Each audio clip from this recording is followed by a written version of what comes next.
বন্ধুরা, পৃথিবীর আগামী হবে দক্ষতা নির্ভর। জীবন ও জীবিকার জন্য যে কোনো এক অথবা একাধিক বিষয় দক্ষ হতেই হবে। ছাত্র জীবনে পড়াশোনা বাদ দিয়ে উৎসব উল্লাস করে কাটালে পরিণামে দুঃখবোধ করতেই হবে। সম্প্রতি গুলতেকিন খানের একটি লেখার শেষ লাইনে, জীবনে যত ঝড় আসুক পড়াশোনা শেষ করতেই হবে। চোখ আটকে গেছে, হৃদয়ে কেড়ে নিয়েছে এই বাক্যটি। দিনভর ভাবাচ্ছে। দুঃখ শুধু শিক্ষার্থীদের আগ্রহ কম। অভিভাবককে লেগে থাকতে হয়, শিক্ষকদের রোজ খোঁজ নিতে হয়, তারপরেও শিক্ষার্থীদের পড়ার মনোযোগ নেই। আজকালকার শিক্ষার্থীদের দিয়ে রাজ্যের সব কাজ তাড়ানো যায়, কেবল পড়াশোনা বাদে।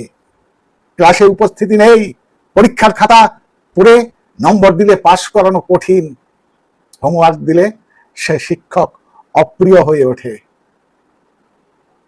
নানা সমীকরণ মিলিয়ে কেউ প্রাইভেট টিউটরের কাছে যায়। মোট কথা, পেছন থেকে তাগিদ না দিলে সন্তান পড়ছে না। কেবল সার্টিফিকেট, সর্বস্ব পড়াশোনা। এহেন পড়াশোনা জাতিকে হাজার বছর পিছিয়ে দিচ্ছে। ছেলের মাস্টার্সের সার্টিফিকেট আছে, কাজেই তার দ্বারা কৃষি কাজ হবে না। শ্রমিক ভিসায় বিদেশে যেতে পারবে না, ফলাফলে দেশে লাখ 30 বেকার। মেয়ে অনার্স মাস্টার্স পাস, তবুও বিয়ে হচ্ছে না।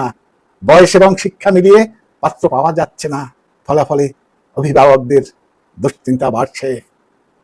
আজ যারা নাম কামাতে পড়াশোনা করছে তাদের সামনে দুর্দিন, তারা অনুধাবন করতে পারছে না।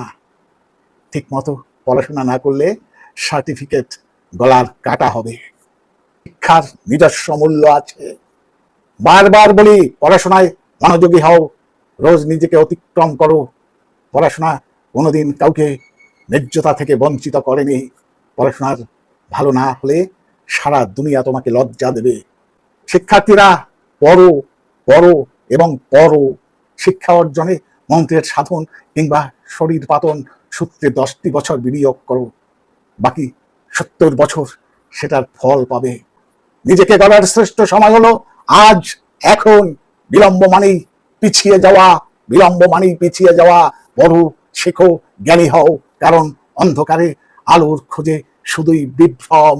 অন্ধকারে আলোর খোঁজে শুধুই বিভ্রম। আজ এই পর্যন্ত, আবার দেখা হবে পরবর্তী কোনো এপিসোডে। ততক্ষণ লক্ষ্য রাখো রাত্রির সংলাপে। ধন্যবাদ।